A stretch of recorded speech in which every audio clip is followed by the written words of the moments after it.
आजकल एक टॉपिक पर बहुत ज़्यादा इशू बनाया हुआ है, वो है शौहर का ज़ौजा से ज़बरदस्ती मुतालबा करना है, उसके करीब जाने का।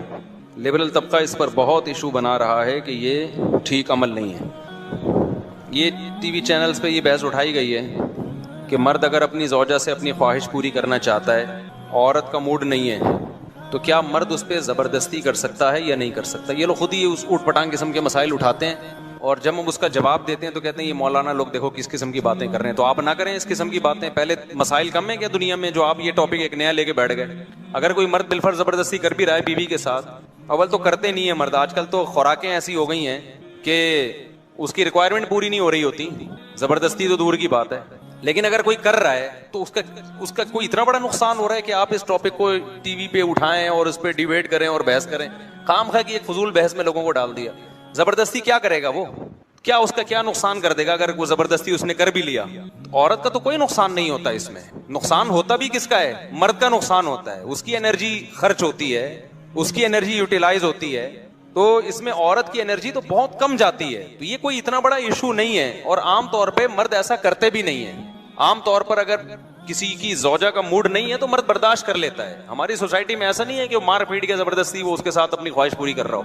लेकिन हमारे लिबरल लोगों को ना कोई इशू चाहिए। खवातीन के हुकूक के नाम पर किसी न किसी चीज को तमाशा बनाना है उन्होंने। इसको भी खवातीन के हुकूक में शामिल कर लिया है कि जी मर्द अगर अपनी बीवी से जबरदस्ती करता है तो औरत पे जुल्म है। हमारी सोसाइटी में ये बैन होना चाहिए, ये पाबंदी लगनी चाहिए। और इनके मसाइल जैसे सारे हल हो गए हैं। अब ये एक मसला था जो बहुत बड़ा मसला था और बड़ा खवातीन पे जी बहुत जुल्म हो रहा था कि मर्द से मुराद भी उसका मियाँ है। उसका मियाँ जो है अपनी बेगम से जबरदस्ती जो है अपनी ख्वाहिश पूरी कर रहा है, उस बेचारी का क्या होगा। तो मुझे बताओ, ये तो मैं तो जवाब में ये इस टॉपिक को जवाब में रिकॉर्ड करवा रहा हूं ना, वरना ये हमारी सोसाइटी में अव्वल ऐसा होता नहीं है कि मर्द जबरदस्ती करते हो। बहुत कम रेशो है, और ऐसे मर्द को तो अवार्ड मिलना चाहिए, यार तेरी सेहत माशाल्लाह, खुराक ऐसी खा रहा है कि जी। वरना मियाओं के जो हालात आजकल, आप लोग के अलावा मियाओं की बात कर रहा हूं, जो रिपोर्टें हैं वो तो जबरदस्ती तो दूर की बात, वो तो उसका मुतालबा नहीं पूरा कर पा रहे। आप कह सकते हैं फिर 4-4 शादियों की मैं क्यों तरगीब दे रहा हूं। तरगीब तो भाई सबको दी जाएगी, असर उसी पर होगा जिसका टेस्टोस्टेरोन लेवल पूरा होगा, ठीक है ना। जिसकी सेहत सही होगी उसी को ख्वाहिश पैदा होगी, नहीं होगी तो वो तो बयान सुनता रहेगा। और क्योंकि इसके लिए सिर्फ जज्बा नहीं चाहिए भाई, जिस्म में ताकत भी चाहिए। तो लेकिन सारे एक जैसे थोड़ी, सेहतमंद भी है अल्हम्दुलिल्लाह। अब मसला ये है कि जब टीवी में उछाल लिया गया है तो मैं उसको एक्सप्लेन कर देता हूं। देखो, ये जो खवातीन के हुकूक में ये बात उठाई जा रही है कि शौहर अपनी बीवी से अपनी सेक्सुअल डिजायर जबरदस्ती पूरी नहीं कर सकता, ये औरत पे जुल्म है, ये मसला उठाया जा रहा है। अकॉर्डिंग टू इस्लाम ये औरत पे जुल्म या बीवी पे जुल्म नहीं है। मैं तो इस्लाम को आपके सामने रखूंगा। जो अल्लाह का कानून है वो यही है कि अल्लाह के कानून में ये औरत पे जुल्म नहीं है, बल्कि औरत मर्द की ख्वाहिश पूरी करने में उसका साथ नहीं देती। उसे कोई बीमारी भी नहीं है, या तो बीमार है तो एक अलग बात है, फिर तो रोक सकती है शौहर को, या उसको मेंसेस आ रहे हैं फिर भी रोक सकती है। ना उसे बीमारी है ना कोई मेंसेस हैं, तो फिर औरत अगर रोकती है तो ये मर्द पे जुल्म है। तो ये मर्दों के हुकूक के लिए आवाज उठानी चाहिए कि कोई मर्द अपनी ज़ौजा के करीब आना चाहता है, औरत उसको रोक देती है, तो औरत मजलूम नहीं है। मजलूम कौन है ऐसे मौके पे? इस्लाम कहता है मर्द मजलूम है। अब हम मेडिकली देखते हैं, अखलाकी लिहाज से देखते हैं कि इस्लाम की बात सही है या इन लिबरल लोगों की जो खवातीन के हुकूक के नाम पे खवातीन ही का बेड़ा गर्क कर रहे हैं। मैं भी बताऊंगा, इससे औरत के हक नहीं मिलेगा, उसका बेड़ा गर्क होगा। ये जो लिबरल लोग हैं ना, इनके लेबल बड़े अच्छे अच्छे होते हैं, वीमेन राइट्स, लेकिन वो ऐसे राइट्स दे रहे होते हैं जिससे जो राइट्स मिलने भी चाहिए ना औरत को, वो भी नहीं मिलते। आप खुद सोचो, जब एक बीवी शौहर को करीब नहीं आने देगी तो मर्द फिर इधर उधर मुंह मारेगा कि नहीं मारेगा? बाहर जाके जब वो मुंह मारेगा तो खराब किसका घर होगा? इसी का घर खराब होगा। जो थोड़ी बहुत आपस में रिलेशन थे वो भी खराब होंगे, और डिवोर्स के नतीजे में मर्द का इतना नुकसान नहीं होता जितना नुकसान किसका होता है? औरत का। हमारी सोसाइटी के जो लिबरल लोग हैं, हमारी सोसाइटी को कयास करते हैं यूरोप पे कि वहां तो डिवोर्स का औरत को कोई नुकसान नहीं। ओ भाई, उनको फायदा कब हो रहा था जो नुकसान होगा? वहां औरत को शादी के बाद कोई फायदा कहां होता है जो नुकसान होगा? यहाँ तो बेशुमार फायदे होते हैं उसको शादी के बाद, बेशुमार फायदे औरत को निकाह के बाद मिलते हैं। सारी जिंदगी का नान नफका, गैस बिजली का बिल, मकान प्रोवाइड करना, उसको विरासत मिलना, और मोहब्बत ज्यादा हो तो जिंदगी में प्रॉपर्टी उसके नाम कर देना। हम तो देख रहे हैं पूरी पूरी प्रॉपर्टी बीवी के नाम कर देते हैं। फिर उसके बच्चों का सारा खर्चा, उसकी प्रेगनेंसी का खर्चा, उसकी डिलीवरी का खर्चा, बच्चियों की शादी की टेंशन है, बच्चों की पढ़ाई की टेंशन है, ये सारे बेनिफिट्स औरत को शादी के बाद मिलते हैं किसकी तरफ से? मुस्लिम सोसाइटी में मर्द की तरफ से मिलते हैं। तो यहां डिवोर्स और तलाक होगी तो बेड़ा किसका गर्क होगा? औरत का। लिबरल लोगों के यहां किसी का बेड़ा गर्क नहीं होता, क्योंकि औरत को वो हुकूक मिल ही नहीं रहे होते। तो ये हमारी सोसाइटी को कयास करते हैं किस पर? यूरोप पर। तो लिहाजा हुकूक भी वहीं से ले रहे हैं। हमने अपनी सोसाइटी को अपनी सोसाइटी के लिहाज से देखना है। तो इस्लाम ने जब मर्द के कंधों पे इतनी ज्यादा जिम्मेदारियां डाल दी हैं, तो मर्द का अगर अपनी जौजा के करीब जाने का दिल चाह रहा है तो इस्लाम कहता है जौजा के पास नो का ऑप्शन, बोलो, नहीं है। नो का ऑप्शन नहीं। इसमें बड़ी शदीद वईदें हैं।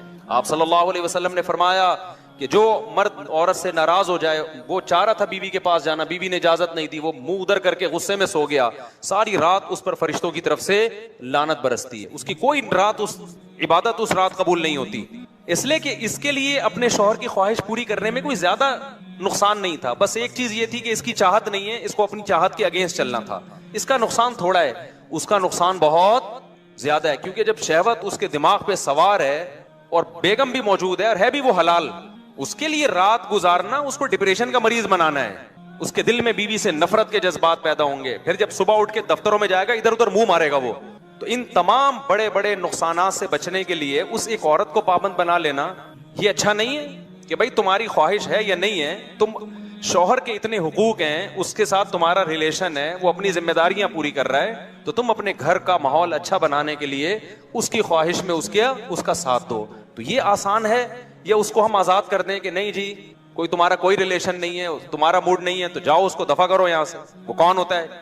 तो जब मर्द के दिल में ये बात आ गई ना कि मेरी बीवी मुझे ये समझती है कि तुम कौन होते हो भाई, तो फिर मर्द उससे मोहब्बत करना छोड़ देगा। क्यों नहीं मिलेगा गुनाह भाई? क्यों नहीं मिलेगा गुनाह? 100% गुनाह मिलेगा। आप सल्लल्लाहु अलैहि वसल्लम ने तो यहां तक फरमाया कि औरत अगर रोटी बना रही है, क्योंकि किचन में ख्वातीन बहुत ज्यादा खाने पकाने में मसरूफ होती हैं, मर्द को अगर ख्वाहिश है बुलाता है तो उसको चाहिए वो काम छोड़ दे, वो छोड़ दे वो काम। तो मेरे भाई ने लिबरल लोगों से हुकूक मत पूछो, इनके ना बेचारों के अपने घर आबाद होते हैं, ना इनको घरों के टूटने की कोई फिक्र होती है। इनके यहाँ तो सब राइट्स बराबर हैं। हाँ, मर्द अगर अपने हुकूक पूरे नहीं कर रहा, मर्द अगर अपने हुकूक पूरे यानी औरत के हुकूक पूरे नहीं कर, भाई कोई भी हो सकता है। कुछ लोग कहते हैं कि बीवी के जिम्मे घर का कामकाज नहीं, जैसे झाड़ू पोंछा लगाना या बर्तन वगैरह धोना। इस बारे में वजाहत फरमाएं कि घरेलू काम किसकी जिम्मेदारी है? बहुत तपे में भाई। औरतों में मशहूर है कि क्योंकि वो अपने शौहर के लिए औलाद देती हैं, इसलिए इनकी ये जिम्मेदारी नहीं है कि वो घर के काम करें। देखो भाई, निकाह का जो बुनियादी मकसद है ना, वो नस्ल बढ़ाना है। हर मखलूक में अल्लाह ने नर और मादा का निज़ाम रखा है नस्ल बढ़ाने के लिए। इंसानों में भी यही है, और यही वजह है कि हदीस में निकाह से दूर रहने से मना किया है, और मुहद्दिसीन ने उसकी इल्लत बयान की है कि इस्लाम में निकाह से दूर रहना इसलिए नापसंद है कि ये औलाद की कमी का जरिया बनता है। तो जल्द निकाह का भी हुक्म इसलिए ताकि औलाद ज़्यादा हो, और फिर औरत के बारे में हुक्म है कि जो औरत औलाद तुम्हें ज़्यादा दे उससे निकाह करो। तज़व्वजुल वदूद अल वलूद फ़इन्नी मुबाही बिकुमुल उमम, आप सल्लल्लाहु अलैहि वसल्लम की सही हदीस है। तो निकाह का जो बुनियादी मकसद है ना, वो है नस्ल बढ़ाना। हर इंसान चाहता है कि उसकी नस्ल बढ़े, औरत भी चाहती है, मर्द भी चाहती है, मर्द भी चाहता है, और उसके फिर दुनिया में भी उनको फ़ायदे होते हैं, और जवानी में भी और बुढ़ापे में भी और आखिरत में तो बहुत फ़ायदा होगा। ये तो आप फैमिली प्लानिंग वालों ने नेचर के खिलाफ चला दिया। जैसे वो गे मैरिज का रिवाज दुनिया में चल पड़ा ना, वो नेचर थोड़ी है, लेकिन जो गे के आदी हो गए अल्लाह की पनाह, उनको औरत में दिलचस्पी नहीं है। जो औरतें औरतों की आदी हो गई उनके मर्द में दिलचस्पी नहीं है। तो इसी तरह जो फैमिली प्लानिंग के जहरीले नजरियात से डस गए उनको ज्यादा बच्चे अच्छे नहीं लगते। तो ये फितरत के खिलाफ है, वरना इंसान की हमेशा से ख्वाहिश रही है कि औलाद ज्यादा हो। कुरान मजीद में तो पिछली उम्मतों में जब अल्लाह ने पैगंबर भेजे तो वो पैगंबर उन कौमों को बताते थे कि तुम अल्लाह की इताअत करो, इससे तुम्हारी नस्ल बढ़ जाएगी, अल्लाह तुम्हें बच्चे ज्यादा देगा। तो अब आप अंदाजा लगाओ, ये तो नस्ल का ज्यादा होना तो अल्लाह की नेमत है। कुरान ने औलाद के बारे में क्या कहा? यहबु लिमन यशाउ इनासा व यहबु लिमन यशाउ ज़ुकुर, जिसको चाहता है बेटे हिबा कर देता है, जिसको चाहता है बेटियां हिबा कर देता है। तो हिबा गिफ्ट को कहते हैं। तो औलाद गिफ्ट है, ये पेनल्टी नहीं है। रहा ये टोपी ड्रामे जो आजकल चल रहे हैं कि तरबियत नहीं हो सकेगी, इन सब बातों के मैं अपने बयानात में जवाब दे सकता हूं। औलाद ज्यादा होती है तो तरबियत ज्यादा अच्छी मुमकिन है, क्योंकि बहन भाई खुद एक दूसरे की तरबियत कर रहे होते हैं लाशऊरी तौर पर। बाकी तरबियत ना करने का किसी ने फैसला किया, वो तो एक बच्चे की भी नहीं करेगा, बिगड़ जाएगी, वो तो तबाह हो जाएगा। यानी वो बच्चा भी बिगड़ जाएगा। तो और अगर जो है तरबियत की कोशिश करेगा तो ज़्यादा की तरबियत आसान होती है, क्योंकि वो एक दूसरे को संभाल रहे होते हैं। और वैसे भी बच्चे इकट्ठे पैदा नहीं हो जाते। अगर किसी के 10 बच्चे हैं तो 10वां जब होता है तो पहला वो जवान होकर बाप के साथ कामों में हाथ बटा रहा होता है, तो इकट्ठे थोड़ी हो जाते हैं बरसाती मेंढकों की तरह। तो लोग ताना देते हैं ना, बरसाती मेंढकों की तरह बच्चे पैदा करते रहो और कोई काम नहीं। बच्चे बरसाती मेंढकों की तरह पैदा होते ही नहीं है। 10 बच्चे अगर किसी के हैं तो 10वां जवान हो चुका होता है, फिर पहला जवान हो चुका होता है, फिर 10वां मार्केट में आता है। और वो जो पहले हो चुके होते हैं वो काम में हाथ बटा रहे होते हैं, बेटियां माओं के साथ हाथ बटा रही होती हैं। तो ये सारे फजूल किस्म की चीजें हैं जो माशरे पे मुसल्लत कर दी गई हैं। रिस्क की तो तंगी का मुसलमान तो सोच ही नहीं सकता। नहनु नर्ज़ुकुकुम व इय्याहुम, अल्लाह कह रहे हैं औलाद हम तुम्हें देते हैं तो रोजी भी हम तुम्हें देंगे, इनको भी तुम्हें भी।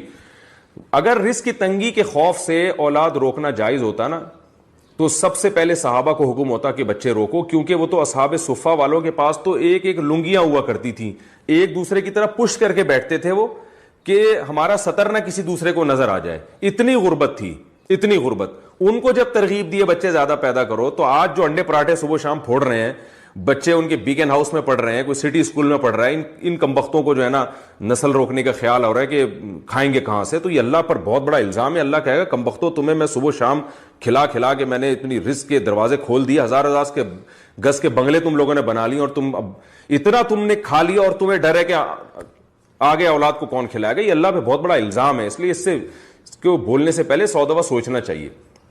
बाज ये बातें करते हैं औरतें की सेहतें खराब हो जाएंगी, तो ये मैंने पूरा एक बयान इस पे मेडिकल साइंस की किताबों से हवाले देके, जो यूके के नोबेल इनाम याफ्ता डॉक्टर्स हैं उनके हवाले से मैंने बताया।